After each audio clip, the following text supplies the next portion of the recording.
Welcome, Drink with James, a very special episode 48.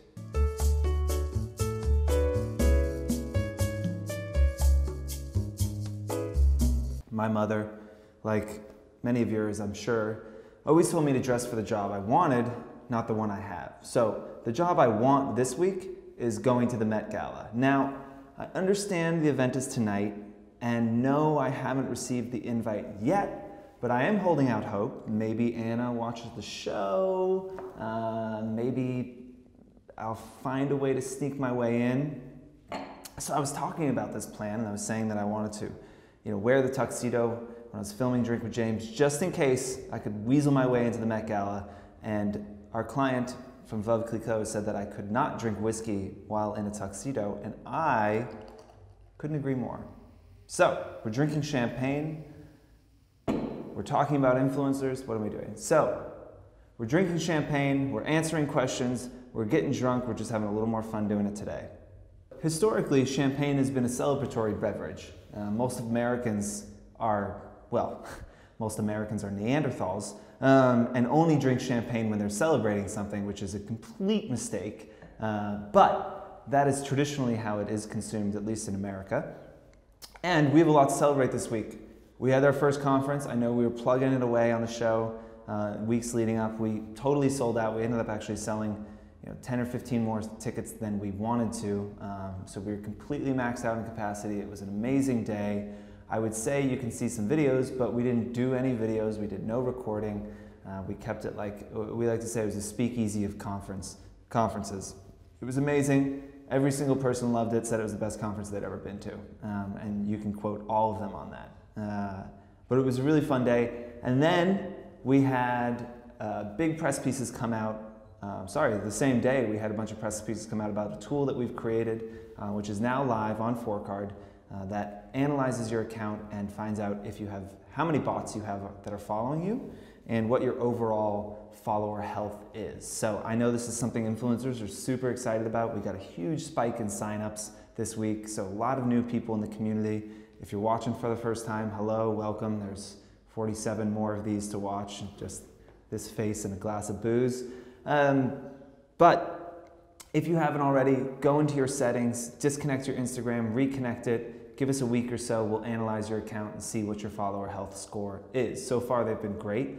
Let me say again that we created this tool not to catch people cheating. We actually don't think that buying followers is that prevalent of a practice in the industry, but more to prove that the followings y'all have are authentic, real, engaged, and give you a tangible number to go to brands with and say, okay, look, my following is 97, 96, 98% authentic. I only have a few bots. So if you haven't already, check that out. Super exciting. And is there anything else? Oh, we also had our first campaign, influencer campaign that we did. So I'm not sure if you saw the hashtag sponsored hats. Tim, throw me yours. These hats here, I'm not gonna wear it because I'm coiffed right now. But we made these hashtag sponsored hats. We sent them out to 120 influencers and we said, tell us what hashtag sponsored means to you. I was completely blown away by the posts that we got. If you haven't already, go to 4Card's Instagram, click on follow, first of all. Second, click on photos of us and go through and just read some of these posts from influencers who are talking about what hashtag sponsored means to them.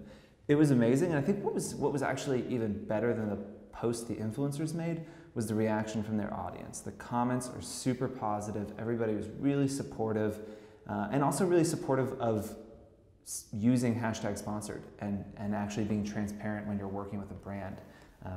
We love that this has become more of a thing and it's more of an acceptable thing, and audiences actually appreciate it now. They want to see when things are sponsored and they want that disclosure. So as an influencer, we do think that the stigma around hashtag sponsored is going away. We hope that we have some hand in that, but I definitely encourage you to go in and read those posts because they're super inspiring. And I can't say any more eloquently what the influencers did.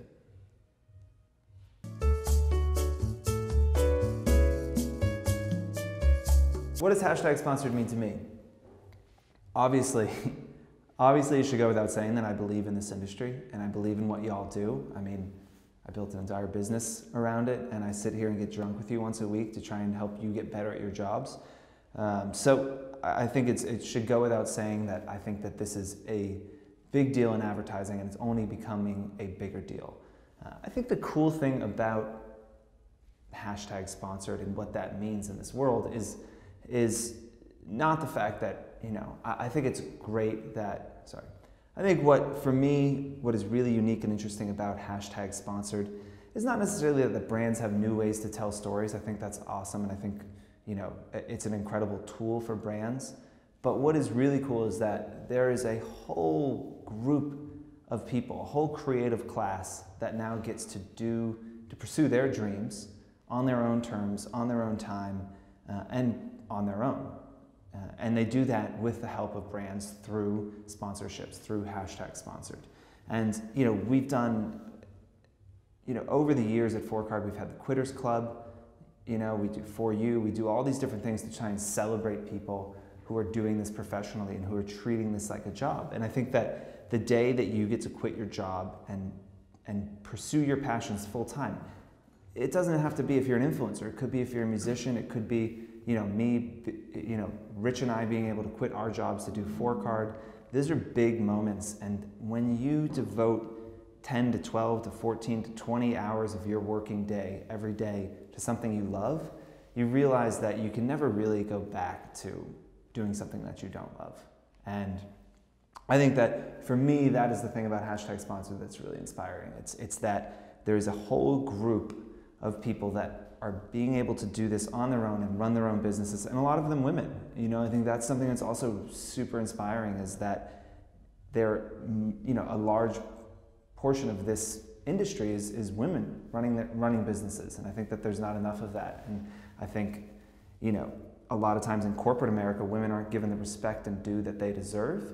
And I love when they're going out on their own and just raising a middle finger to the world and saying, okay, well, you're not going to give it to me, I'm going to take it. Where can you get one of these hats? To be determined. We are out of them. We should probably order more. Do you want a hat? Would you buy a hat? Do you just want it for free? Comment below. We potentially might order more of them.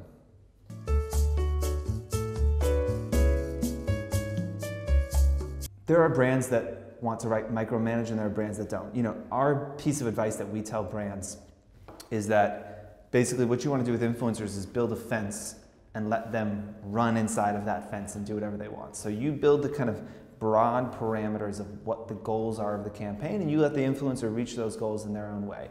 Another way to describe it is like bumpers in a gutter at a bowling alley, right? Like the goal is hitting the pins at the end of the alley, and the guidelines for the brand just kind of bounce you off if you start moving too far to one side or the other. That's ideal. That is absolutely not what always happens. Look, some brands want to micromanage, and you need to try and figure that out in the negotiation and sales process and price accordingly. If they want 3 rounds, like if they explicitly say, we want 3 rounds of approvals for these posts, you know that they're going to be more difficult, okay? And so if you charge $1,000 for a post normally, and then you start to work with a brand and you're negotiating with them and it feels like, oh, I'm going to be micromanaged here, what I would do is just try and raise your price a little bit. Understand that this post is going to take you more time, more effort than another post. And I would say that, you can think about your posts like that regardless. If a brand is asking you to dye your hair temporarily for a post, that should cost more than, just a flat lay, right? If they're asking you to shoot, let's say they send you a sweater and they say, can you shoot 7 ways to wear this sweater? Well, that's more difficult than shooting 1 way. You need to look at not only your followers, but what are they asking you to do, and price accordingly. So if you can figure out if this brand is going to be a pain in your ass, give yourself a little bit of extra money so that you can, when you're in the weeds with them 2-3 weeks down the line, at least you got paid. If they start coming and pushing back and saying, oh, why, that seems overpriced, or whatever it might be, or negotiating with you, you just want to focus on tangible things. So, sorry, I charge more for multiple rounds of approvals. Sorry, I charge more for the client to be on set because it throws me off. Sorry, I charge more for submitting a script before I shoot the video. You can say those things, and then if they want to remove those constraints from the contract, well then that's a win-win for you. Great. You make a little bit less money, but now they only have one round of approvals and they have to stick to that. So you kind of give them the choice and say, well, do you want to be a pain in the ass? You can pay $1,400, or you can be a little less pain in the ass and pay $1,000.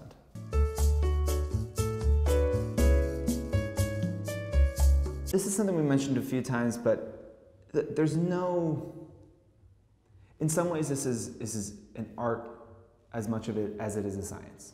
As I said before, you're going to charge different if you dye your hair than if you're doing a flat lay. You're going to charge differently if it's Chanel versus a large mass brand, right? There are things that change your price, and that will always be the case. I think just a nice, very simple way to look at it is take your followers, divide it by 1,000, that's what you can charge for a sponsored post. So 100,000 followers, $1,000. 50,000 followers, $500. 200,000 followers, $2,000. And that is, you could probably get a little bit more than that, but as just a general litmus test baseline, where should I be targeting? That's a very simple equation for you to know. So this equation is based on CPMs, which have driven digital marketing, digital advertising spend for years and years. Again, that's CPM, cost per 1,000 impressions. And so every website, every different property, every social network has its own CPM. So YouTube, you pay, let's say, $25 per 1,000 impressions. Instagram, you might pay $12 per 1,000 impressions. So if you look at your followers and you say, I have 100,000 followers, so your cost per 1,000 impressions, let's say, is $10. So you divide the 100,000 by 1,000, right? Now you have 100 units, right? My math's right? Now you have 100 units multiplied by 10 is 1,000. So that's kind of how, you can look up CPMs and you can do a little research. It's definitely something you should know, and we do our 4 U's, and we've asked before, raise your hand if you know what a CPM is, and I'd say 5% of the audience has heard of it before, but it is the foundation upon which everything you do is built, right? So every sponsored post you do, no matter the platform, is built and based on CPMs, so it behooves you to understand them and to be able to speak to them. Because when you're talking to marketers, when you're talking to your brands that you're working with, that's the language they speak. So they come at you, let's say you get 100,000 followers, right? They come at you with $500 for a sponsored post. You'd be like, look, we all know you can't buy ads on Instagram for less than $12 CPM. I'm giving you 100,000 impressions. So by that logic, you should pay me $1,200, right? So you get to come at them with a little bit of data and knowledge. And if you came to the conference and you listened to Joe Holder speak, you know that knowledge is power, and it's really the only currency in the world that matters. So you come at them with a little bit of knowledge, and you're negotiating on even terms then, because they understand that you understand the market.